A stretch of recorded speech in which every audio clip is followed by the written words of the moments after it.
Hello and welcome to Moneylife. We're going to talk about cryptocurrencies again this time, especially since the budget has led to taxation. But here's what I think. I think the government's ambiguity has created a space to mislead crypto traders, and they're not small numbers.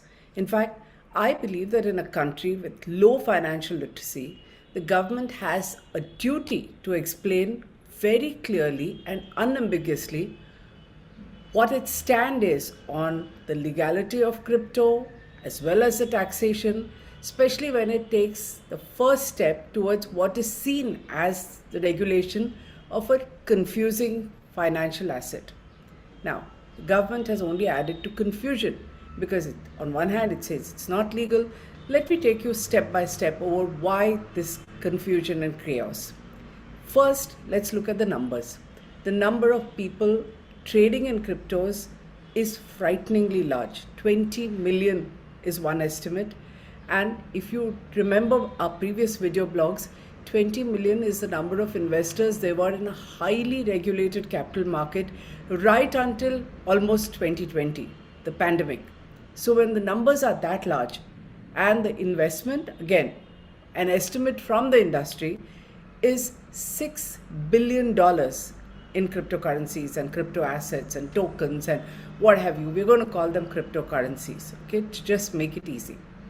Now, typical of how the NDA government works, it delayed any decision on regulating cryptocurrency even when it was growing and growing for several years, several long years, when lots of us have been saying, say something, regulate or ban it. Nothing happened. The government kept quiet. Then the Prime Minister held meetings. A bill was supposed to be introduced, nothing happened. Instead, a bombshell in the budget. What does it say?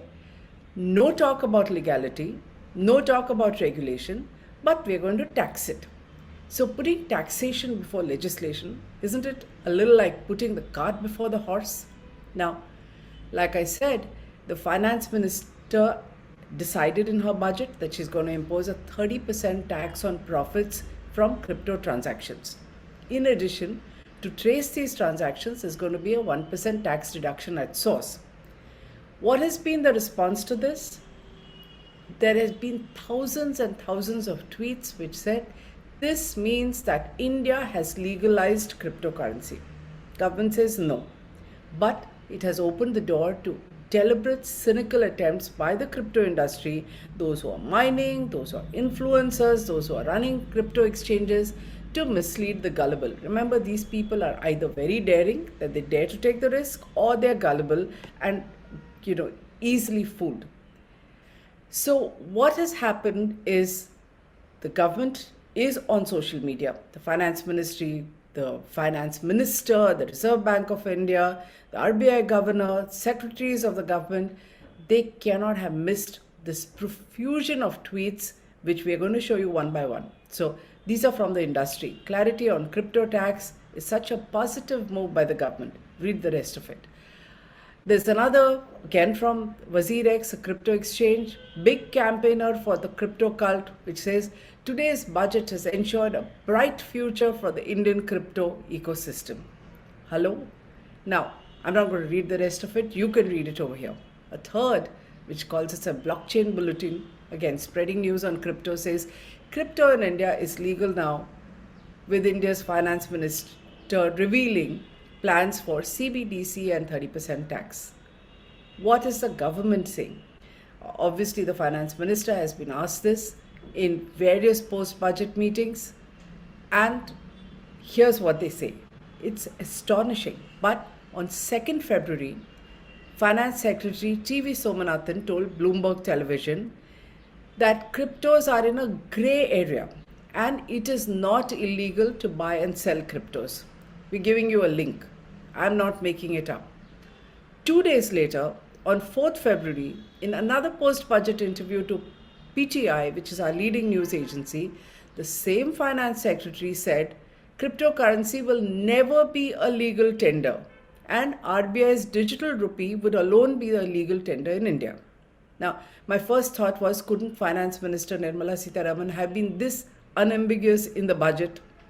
But hello, I read the article further And wait a minute, the same interview, the same finance secretary goes on to muddy the waters and says this.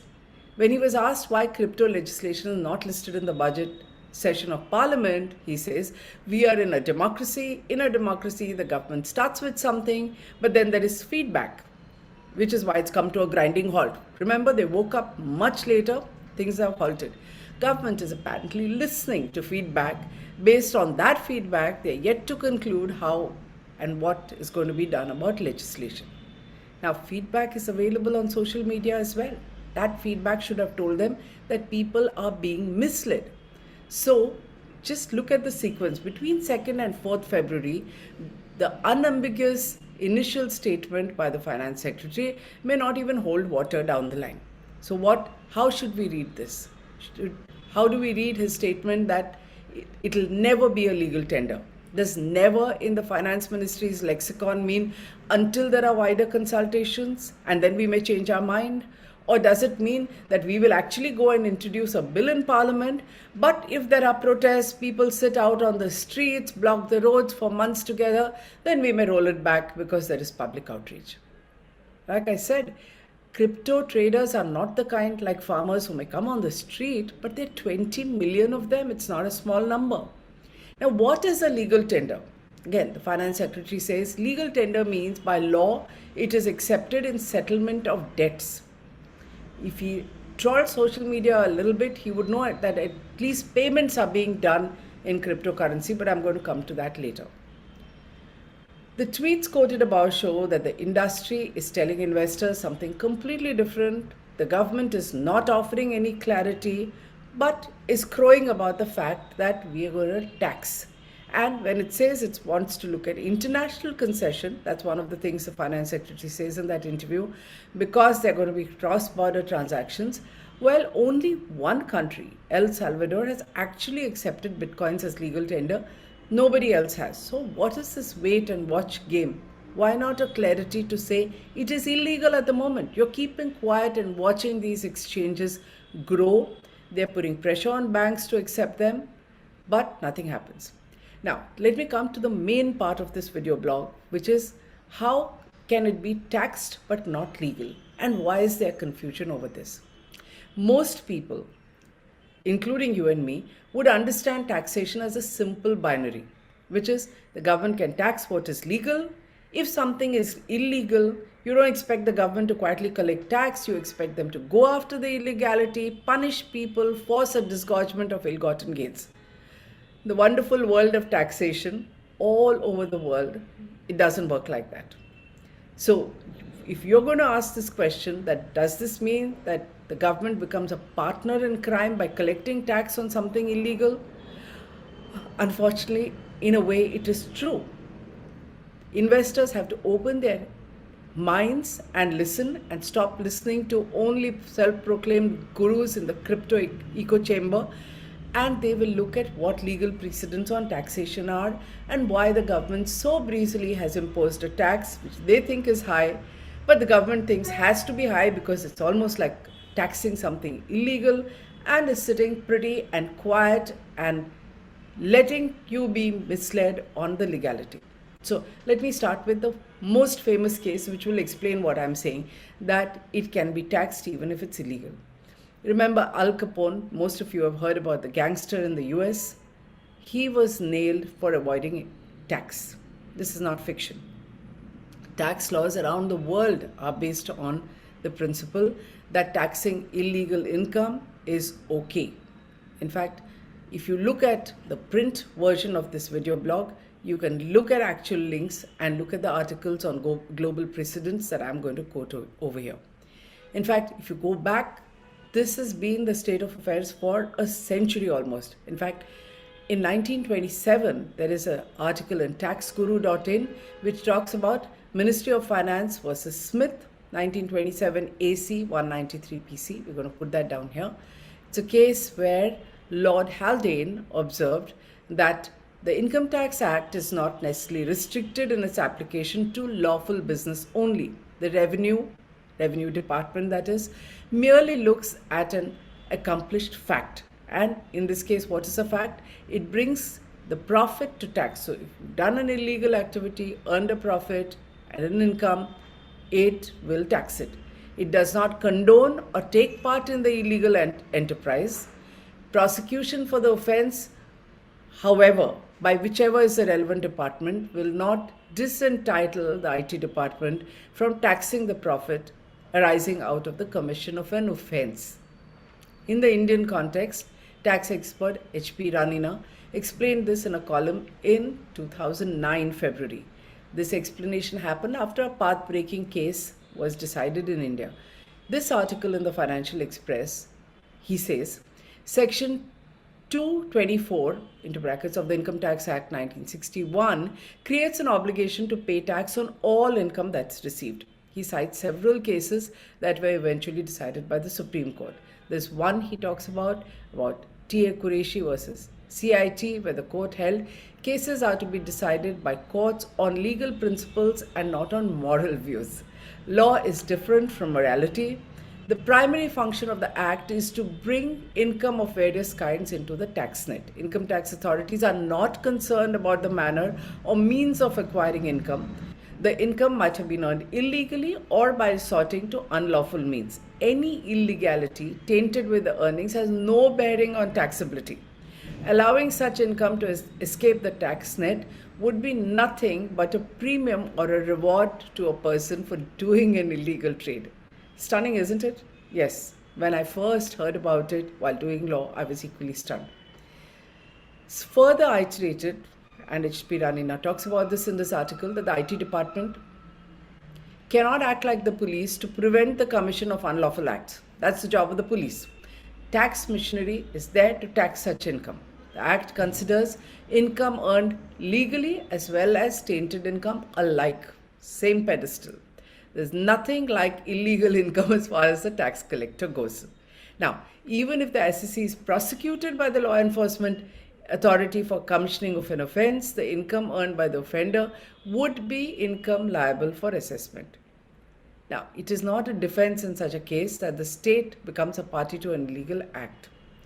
He then goes on to the famous Madras High Court case, which upheld, this is called the Thangamani case, 309 ITR 115. This man, a tax practitioner, had been claiming TDS by filing income tax returns in the names of completely fictitious persons. The TDS refunds were bogus and he was sitting pretty and earning an income. Now, the question that was decided by law in favor of revenue was finally set aside was this, that it was eventually decided by the Supreme Court that illegal as the income may be, it can be subject to tax. Like I said earlier, this principle has been accepted globally. In the US, it was accepted in 1961, and illegal income such as theft, embezzlement, drug trafficking were all included in gross income. The law is even fair. It was argued that the government needs money to operate, hence it does not condone illegal activity, but it will collect its fair share of income tax from it. However, to earn that income, you would have expenditure. So that expenditure, salaries, whatever you spend is also allowed as a deduction, and the tax is only on net income. Isn't this wonderful? So you can be punished by other investigation agencies of the government, but the tax department will have its pound of flesh come what may. The US Supreme Court in fact said the tax code was not meant to punish unlawful behavior, only to collect tax. You want it differently, create different laws. The Canadian government follows the same principle. In fact, it specifically audits people accused of criminal behavior to check if they have paid taxes on illegal income, and like in the US, this income is taxed on a net basis after deductions. Then, of course, there are penalties which are steep, as happens in India. Europe has similar laws. In fact, if you look at it globally, it's an accepted principle, which is what India is doing. But India has low financial literacy. This is a new business. The people getting into it are largely youngsters. They get most of their information on social media and WhatsApp or Twitter.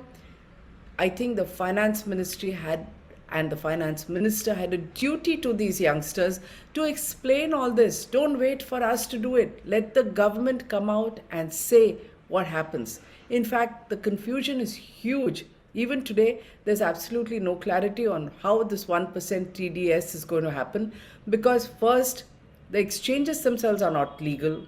So when there are transactions, what is the status of this exchange? Who's going to check what is being reported? How the 1% TDS is going to be collected? How is the tax going to be collected? All of it is going to apply very shortly from 1st April 2022. There is, like I said, no clarity even on people who are being paid. So it's not just trading. There are many youngsters who are doing freelance work, as they call it, the gig economy, where they are so confident about cryptos that they have been accepting payments in cryptos. Now, if you're accepting payment in crypto, is the person paying you going to deduct TDS? If not, what are the liabilities, especially if that person is abroad? And when you earn an income, will it be subject to 30% tax, or will it wait until you are in the taxable bracket? If you just listen to the words of the finance minister, she's looking at 30% tax like a punitive tax. So she's not talking about any taxable brackets at all. So what is going to happen is, in the absence of clarity, there will be a demand, and all this may eventually be decided by courts, by the tax department, through appeals, through litigation. In the meanwhile, a lot of people are going to be caught in the crossfire. I come back to the fact the issue of expenses on income would have to be decided. Nothing has been clarified. It ought to have clarified who are the people.